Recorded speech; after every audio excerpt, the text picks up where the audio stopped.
You absolutely sure? Okay, here it goes. Very ready. How often should a godly couple have sex? Go.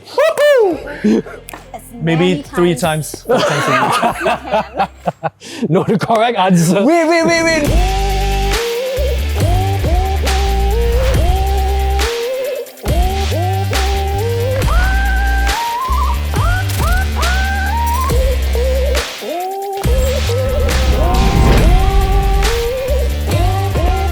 What is up, everybody? Society TV, episode 5. It's real, it's raw, it's relevant. I've got many hand movements and clearly very excited today because we have, once again, some special guests. Everybody welcome Pastor Sam and Pastor Hsulynn. Hey everybody! Hey, thanks for having us. You are Pastor Sam and Pastor Hsulynn, right? Yeah, I think that's so lah. So that's what they call us.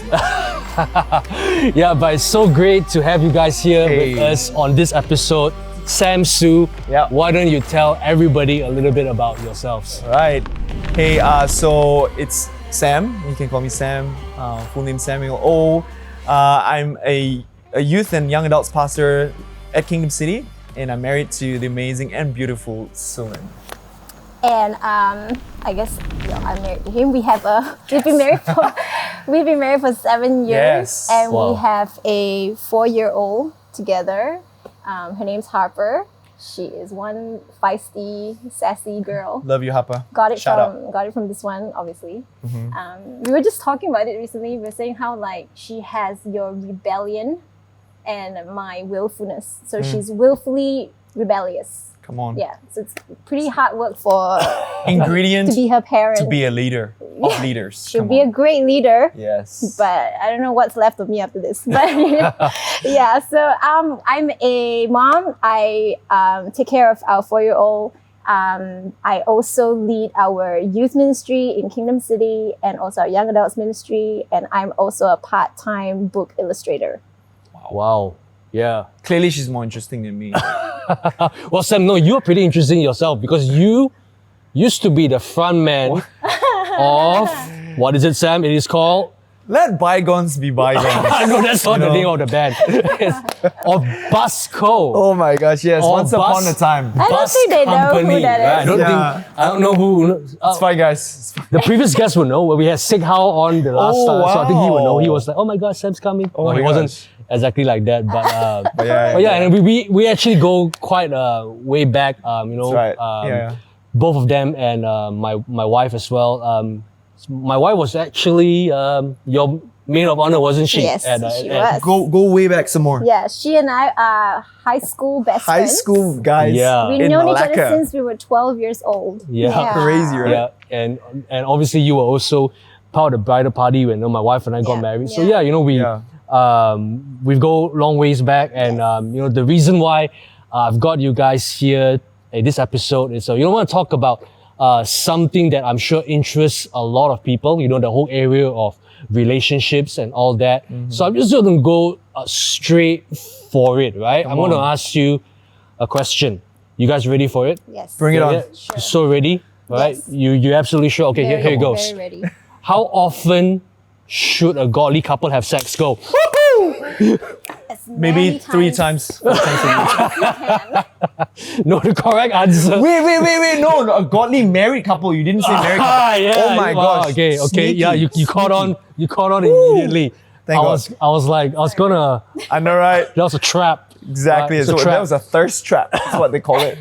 Yeah, you walked right into it. Oh my gosh. 3 times as often as you can. Cool, we accept that. Married couple. Married couple. But yeah, it's godly relationships. Yes, I think that's what we're here for today. We're talking about godly relationships. So, in your experience, in your opinion, what does a godly relationship look like? Can I answer this? Yeah, sure. Go ahead. Pastor John and Mei Ying. That's the answer. Goals, guys. No, but in all seriousness, for me though, like a godly relationship must entail this lah. I think at the end of the day, we will stand, by us individually in front of the judge, right, in front of God, and we have an account to represent ourselves and our lives. So when we are in a relationship, right, when you are in a relationship with someone, you got to make sure that relationship actually contributes or helps you, go towards the goal of God's call for your life, His direction, like the purpose of your life. If the relationship pulls you away, it could be maybe because you're unequally yoked, because, just different things like that, right? Yeah. Then that's not a godly relationship. So in other words, a godly relationship will bring you closer to God's call for your life. Yeah. That's it. Yeah, it's basically an awareness of God. Yeah. We all need to have an awareness of God. And even in relationships, whether you're a single person or you're in a dating relationship or a marriage, it's basically how we want to walk this life and who we want to walk this life with. And we want to walk this life as a Christian, right? Yeah. I'm assuming everybody's a Christian. Well, if as a Christian, we want to be aware of God's presence, and to be aware of God's presence, like what Pastor Sam just mentioned, is we need to make sure that we have that person who will push us closer to Him. Yeah. When it comes to relationships, quite often people don't really put a lot of thought into, why am I getting into a relationship? Or, Right. So from that context, how can we know then, or what kind of questions should we be asking ourselves whether I am actually ready for a relationship? Because you guys pointed out some things that are so true, like you got to be in a relationship where both of you have the same vision and the same values, right? Yeah. And that is godly principles, godly values, but also a vision where both of you are fulfilling the call together, or journeying towards the call together, or what God wants you to be, right? So how then can a person be not ready for a relationship, or how can a person know that they're ready for a relationship? What are your thoughts on that? Yeah. Let me just point out that marriage is not for everybody. And even like Apostle Paul mentioned that before. Yeah. I don't think it's something that everyone should be like, oh, I'm striving for that. Like I just I just want that couple goals. I want to, be just like those people. I wish I could just be married one day. I don't think marriage should always be the goal. Yeah. The goal is to be closer to Christ, Yeah. is to be one with Christ. And if you happen to meet somebody who is aligned with you, if you happen to meet somebody who can who encourages you and can run this race with you, then the marriage can be something to think about and something to talk about, right? Yeah, 100%. And I also do want to break this mindset, like Pastor Mark, he said this, leader. our senior pastor in Kingdomcity, he said this to us, right?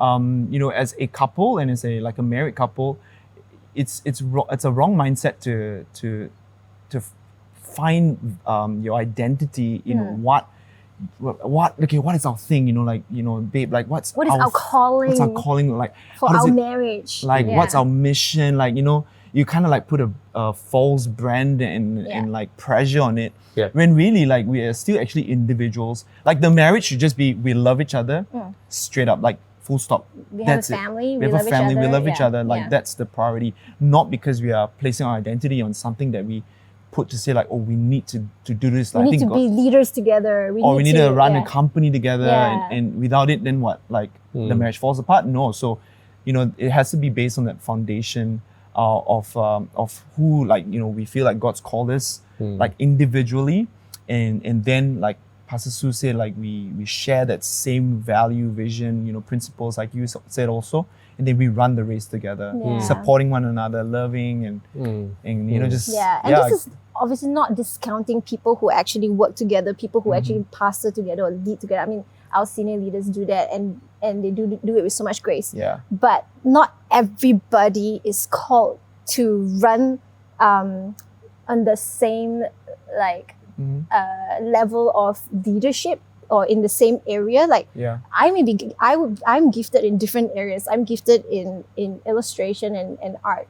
Sam is not. So I can't expect Sam to come alongside me and, hey, paint with me. I'm abstract, okay. Yes, so, I can't Make that expect clear. him to do that. You know what I mean? If there's that kind of expectation, then I don't think the marriage would work out really well. So we shouldn't walk into a relationship expecting these kind of goals. Yeah. Suppose what you're saying is that you are only ready for whatever that word means for a relationship when you kind of already have an idea of who you are in Yeah. God. Yeah. You know, Fully. where you shouldn't actually get into a relationship and expect that relationship to form a big part of your identity Oh yeah. or to Come give you on, even preach. value. Yeah, Or I definitely. think it's what many people do. Like they Yeah. get into relationships because maybe they're lonely. Yeah. But there's nothing wrong with wanting companionship, right? But at the same time, it's what are you expecting from a That cannot relationship? be like this the Yeah. sole Yeah. goal or focus. Yeah. Yeah. I think that's where you get couples where I'm sure we heard of stories of couples who are like, where one or even both of them are like super possessive, not releasing, Controlling and all that. Yeah. Yeah. all that kind of stuff. But I like how one person actually put it this way. I can't remember where I read it or heard it from, but it goes like this: a lot of times we are looking for the right person when actually we should be focusing on becoming Yeah. the right person. Yeah. Exactly. Someone. So Definitely. Yeah. Yeah. yeah. 100%. Yeah, you should be the one and not look for the one. Correct. Yeah. Because it's not half and half Yeah. equals to one. It's actually one and one fully, equals to one. Like Yeah. that's the kingdom currency, like Yeah. Yeah. What would you say then, because we're talking about godly relationships, right? We mentioned marriage. So a question that I want to put to you guys and to get your thoughts on that is, must I date with a goal of being married at the end?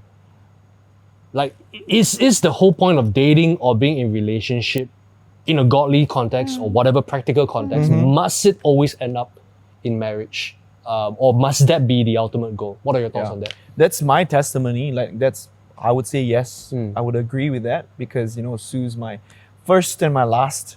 I never dated anyone before, but That is kind of hard to believe, to be honest. I know. Okay. Let me clarify. I dated as in I went out like one-on-one, kind of like He didn't have coffees. Didn't have a relationship. But that's maybe my own dysfunction. Like, as an Enneagram type 7, if you're into those kind of stuff, like we have commitment phobia. So yeah, but anyways, God is the master in that, right? Turning what the enemy has meant for evil into good. So when the cards were out on the table for Sue and I, when we were, just getting to know each other, getting closer, cards were out when I was supposed to decide like, wow, she likes me back. I didn't feel like running away, for once. I actually straight away then knew that I was going to marry her. Like she's totally wife material, all corduroy. But anyways, so I knew that was my goal. Because from then on, like you get through fights, it's just so much more worth fighting for. Otherwise, what are you actually fighting for? Like when you're trying to like grow or you're trying to like kind of like improve your relationship, like on what goals, on what grounds? So if you don't have marriage, you're really pretty aimless, I feel. So what do you think? Yeah, I agree. I agree that we should always date with marriage in mind. But I mean, there are some relationships that don't work out. Yeah. That don't end up in marriage, or some marriages that don't work out. But at as least well. they Yeah, had that but as a you goal, should right? you should Yeah. go into a relationship with marriage in mind, because if you don't, it looks like you are actually going in without any commitments, and you're not. It's kind of like you're warm, you're not cold, or you're not hot. Yeah. And the Bible talks about how you're either hot or you're cold, right? You're fully in. You're not like in between. Because when you're in between, when someone wants to go this direction and you want to go that direction, that's how things can break apart so easily. I'll give you another example. When you do that, just like what Sue said, right? You are practically indirectly kind of like taking away the jewels of someone's spouse. Like how, like, kind of like think of it that way. If you're not meant to, You're not intending to marry a person, you're pretty much robbing someone of their experience, as their first, their intended lover. You know what I mean? Like, so you don't want to do that, because at the end of the day, like, we're all sons and daughters of Christ. Yeah. So we gotta have honor and love and We respect. gotta treat each other like the son and daughter of the King of Kings. Yeah. Wouldn't that add unnecessary or unfair pressure then? I don't know. What do you think? Like, because I'm just imagining if someone's still in college or university or even some high school, right? Yeah, yeah. And probably marriage at that point of time is not really on the cards. Or maybe you Correct. had an idea of like what your wedding will look like, blah, blah, blah, blah, but I'm sure you haven't given much thought into marriage. So when you have couples like that, or when people considering going into relationships around that age, how would you advise them, Yeah. Because if you say marriage is definitely the end goal, but then Correct. for them, it's kind of like, is that too much pressure? I don't know. What do you all think? Yeah, so case in point, someone, it's a 17-year-old, right, actually wanted to get into a relationship, and kudos to them, they came to us, right? So I laid down the hard truth. I said like, hey, you do realize, right, you're actually setting yourself up for like an uphill battle, because first of all, you agree that marriage should be the end goal or not. So I put the ball on his court. And he said, yes, I do see myself marrying her and I want to marry her. I said, okay, cool. Great that we have nailed that truth down. But let me tell you the reality. The reality is that next year you're going to college, you're going to be exposed to a new set of friends. And, being 17, your hormones are raging, bro. I've been there. So, why would you put yourself in that situation when really, again, I asked him, when do you see yourself marrying as well? Like, if he says like next year, then go for it, right? Like, you never know, right? Some of them, like, they might have inherited like tons of money and then they can just be not dependent anymore. Might be really mature. Yeah, really mature. So, but in this case, he saw himself marrying her like later on, only after his studies. So I just told him the reality lah. It's like, it's gonna be a few years, and as you know, the Bible also talks that fornication is a sin, which is pre-marriage sex. Pre-marriage sex is a sin.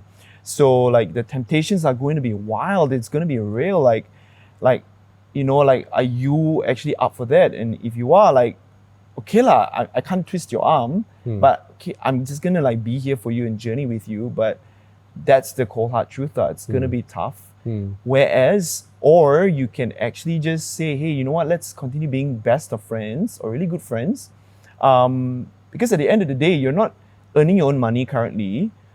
So what, are you gonna like take your parents' money and like buy stuff for it? That's kind of weird, right? So what are you really saying? Like, to be in a relationship with someone at this age, just to be physical? I don't think that's the goal, man. Like, so I really like got him to answer the hard questions for him to go like, actually, yeah, like what is my goal to have a relationship right now if I can't see myself marrying her? Because I can't even support my own self. I'm dependent on my parents. I'm still like, a child. I'm not even 18. So I think as leaders, we should ask those questions lah. And I know a young person out there, you might not want to hear it, but really you can like save yourself and your partner like just a huge ton of like headache and just heartbreak and all that kind of stuff lah. So take it from us. Yeah.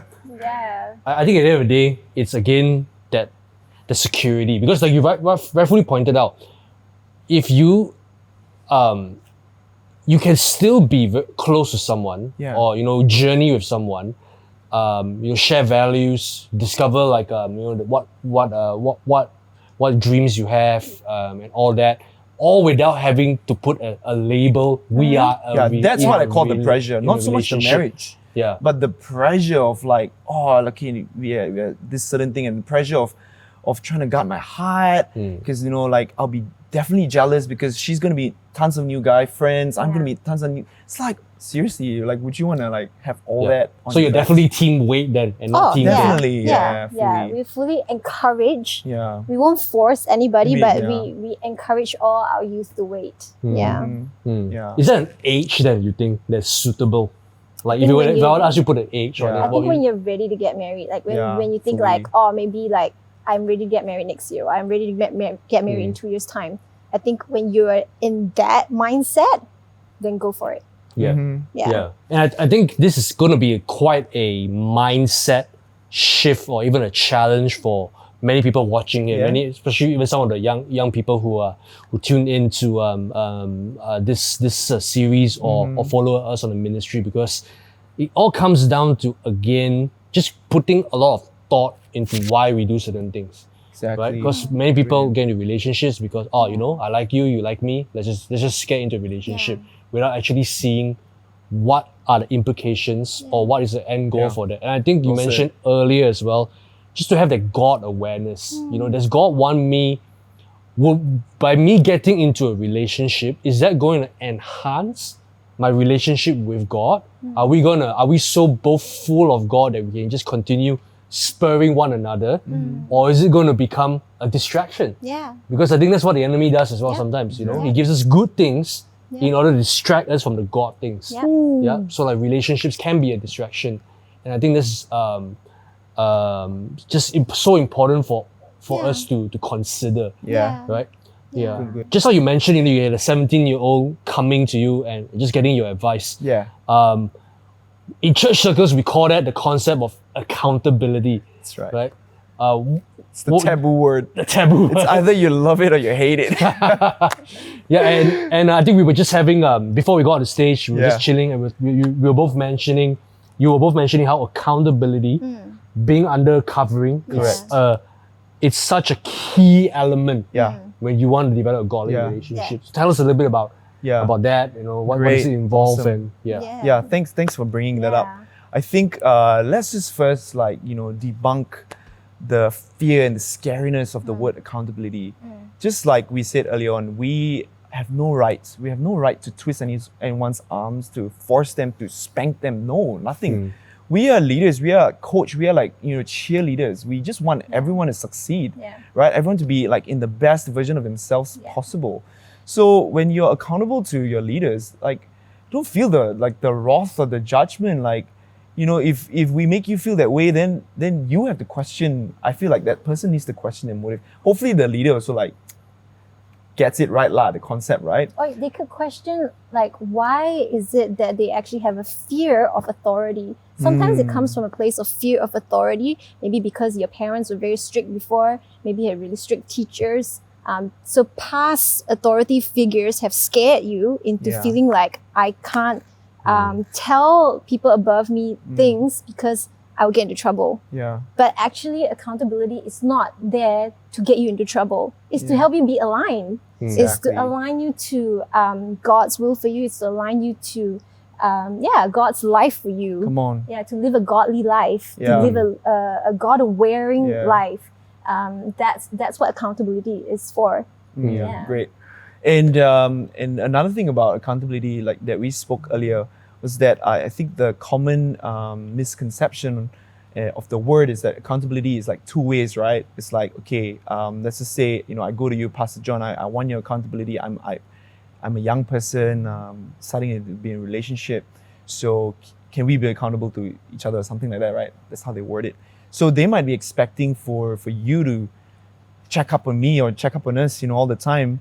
But a lot of times that doesn't happen. And also because that's not the correct definition or understanding of the word, accountability, at least to us, is just one way. Where if we want to be accountable to you, the onus and responsibility is 100% on us, right, as a couple, to go to you for be it advice or to ask questions, not just information, right? Like not just informing you things, but literally asking your thoughts and stuff, like maybe praying for us, with us, kind of a thing. And just because you don't check up on us doesn't give us the license to slack off or to be an excuse to saying like, okay, we fell because you didn't check up on us. That's also immature. It's a sign of immaturity of the relationship. So accountability is really crucial and so important, and also not scary. It's a benefit if not, it's not even you like so much.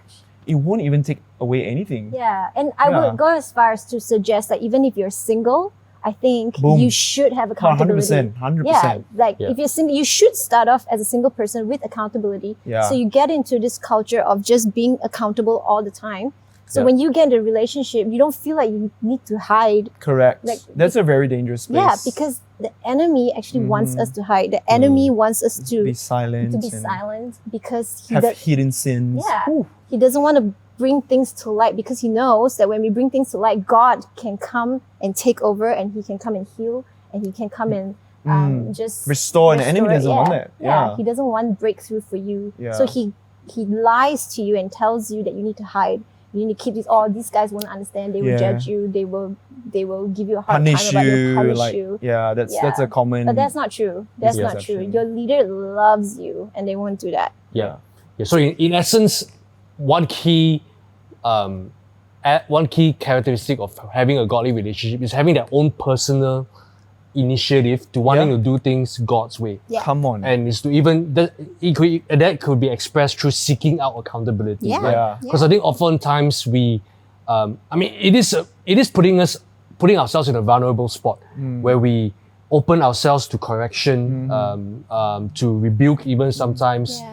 and we can even you make excuses and go, "Oh, my leader is too busy." Or that. But I think the point is, as you guys pointed out, that if you want this relationship to work, if you want to do it God's way, Yeah. going through these little inconveniences or just taking these little steps of initiative goes a long way. Yeah. Yeah. To be accountable and all that. And I think for, I don't know whether, you guys watching, you actually are familiar with the concept of accountability, but it's not really just getting permission, Yeah. but it's Exactly. more of like doing life, Yeah. journeying, and just allowing someone who has gone a little bit further in the journey to speak wisdom and speak life to you. Yeah. Because I also heard of people saying, "Yeah, I'm accountable.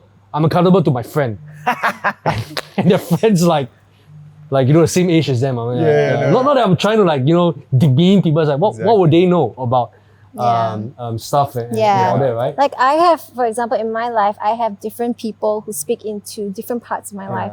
I have women, like older women who have grown children, speak into my life about parenting, Wow, so about good. Yeah. motherhood, right? And I've got people who've been married for way longer than us, Yeah. speaking to our marriage.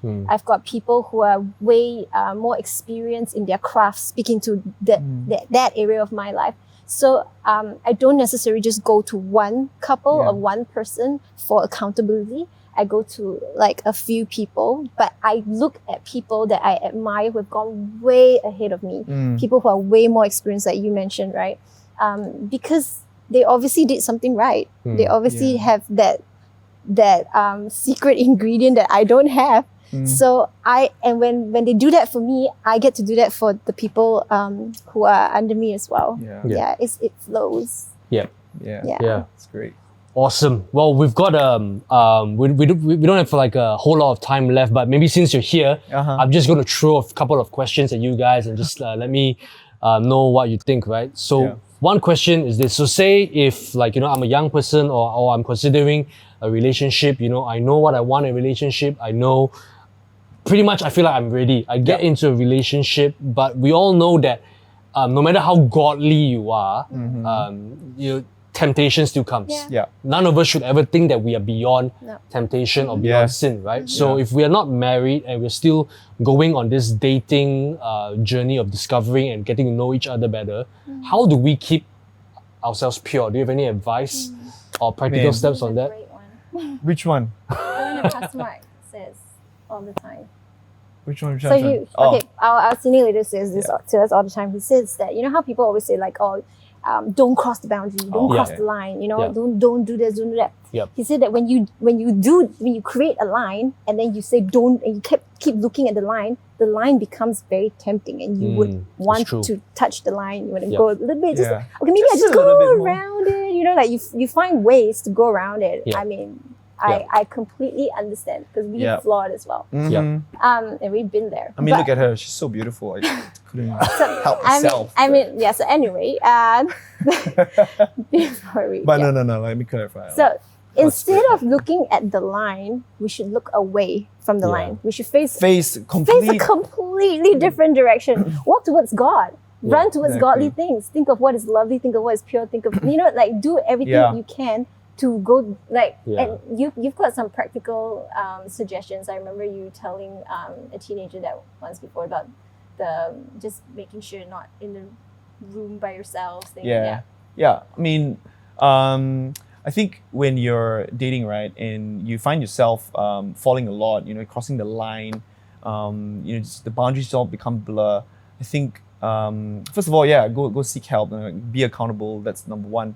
But number two, also trace back the root lah, because you don't fall just like that. There's a pattern there's a path that you took, whether unknowingly or maybe knowingly that would lead you into those steps. So we have to identify lah, be really practical about it. For example, What triggers? what the trigger points lah. You need to spell that out, because at the end of the day, no one is asking like you to stay pure. Like no one is forcing you, but we are saying, come on, let's be pure, because blessed is the one who is pure. Like they shall seek like God's face, right? Like don't you all want that, right? For your life, because the devil again is out there to kill, steal, and destroy your destiny, your purpose, the plan for your marriage. So don't give in to that. So now that we have that clear, like everyone's on the same page, do all we can to actually like narrow down the trigger points. For example, let's just say like being in the same room, and that's when usually things get like really heated, right? No, not to do that. Maybe trace back a little bit. You're thinking you're out right now and you're going, what shall we do? We've got a couple of like hours to kill. Your default would have been going to each other's houses, which then would lead into going to the rooms. Maybe go take a step back, from that point of thinking, what do we do with like these like idle hours? Maybe plan something. Maybe go plan ahead. Exactly. Plan your day ahead, so you never catch yourself in a situation where you have to figure out, like, okay, what do we do in this couple of hours? And call somebody, like tell somebody. Hang out with friends, double date. Yeah, double date. Go see Pastor John and Pastor May. You want to know where they live? Or like in the way of accountability, you can just call you and say, hey, I'm going out right now. I just like want you to know, can you just call me in an hour's time to make sure that I'm not doing anything that I shouldn't be doing? Yeah, exactly. Set these things up. Yeah. Set yourself up to win. Don't set yourself up for failure. Yeah. Hey babe, share with the people there Pastor Jem's analogy about the jewels, purity in terms of Okay, well, this is more for like if you don't know why you should save sex for marriage. Yeah. A lot of people, I hope you don't mind, but no, go ahead. Yeah, that sounds brilliant. A lot of people wonder why can't we just fool around? Why can't we just be intimate? I love this person. I'm gonna marry them anyway. Exactly. Why can't I just why can't we just make out a little? Why can't we just do more stuff? Why play can't with we the just bases? why can't we just do that? But let me tell you, just imagine God has given you a bowl of jewels. Yeah. This is for boys and girls. Yep. Give you a bowl of something very, very treasured, and you've got so much in there. Every time you do something intimate with somebody, you're giving a piece outside of marriage. Yeah, a piece of that jewelry to that person. Mm-hmm. And when you keep giving out, like, oh, I'll give this to my first boyfriend, I'll give the hand holding, I'll give the kissing. Oh, I feel the anointing. Go.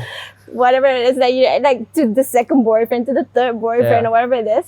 And then finally, on your wedding day, to the person that you're actually gonna marry. When you're walking down the aisle. I think the question is, how many jewels do you want to give him in your bowl? Do you have nothing left, or and not to condemn anybody who has nothing left, but this is just to bring that awareness, like, what do you want to give your husband? Do you actually treasure and respect and honor your husband? That you're going to be like lifelong partners with. Yeah, you want to, not just some momentary high. Yeah, and let me just tell you, like, being in a marriage for 7 years, like, I wish that I had kept some of like the jewels that were given to me for my husband completely for him, because if I had known that this was the person that I was going to marry, I wouldn't have given like some of the things that I had given away in past relationships. Yeah, that's a beautiful and apt illustration and analogy. Yeah. And I think it comes down to, again, when you talk about keeping purity, it comes down to, again, what are you focusing on, right? Because if in your relationship, if both of you are focused on growing in God and fulfilling that purpose that God has given you, your eyes will be on God and not on each other. It's when we are only looking at each other. That's where I suppose the temptation comes. And not the temptation won't come if we focus on Jesus, but at least we have a greater vision, or we're looking at something bigger than ourselves. And it comes down to, again, that whole intentionality to keep ourselves pure, to make the right decisions, so that we can actually, like you mentioned, be pure in heart, so that we can have a clear vision of God and continue walking in the path with Him. And I think ultimately, as married people here, we can also say that, look, sex is not the best part of a relationship. Yeah. That's true. For a lot of people, they think that is the end goal or that's the ultimate because maybe they haven't experienced it yet, or maybe because of the movies that you watch. But look, Yeah. you can be absolutely connected Yeah. to a person without Yeah. actually having sex with them. Yeah. You can actually grow with a person Yeah. Wow. without having sex, right? And I think we should keep our eyes on the main thing Yeah. and not Yeah. idolize the physical, Exactly. and all that. Yeah. So yeah, great. Love that. Awesome. Well, thanks guys so much for tuning in to Society TV episode 5. And special thanks again to our guests, Pastor Sam and Pastor Sue. Thanks for tuning in. We'll catch you guys real soon. Take care. See ya. Bye-bye.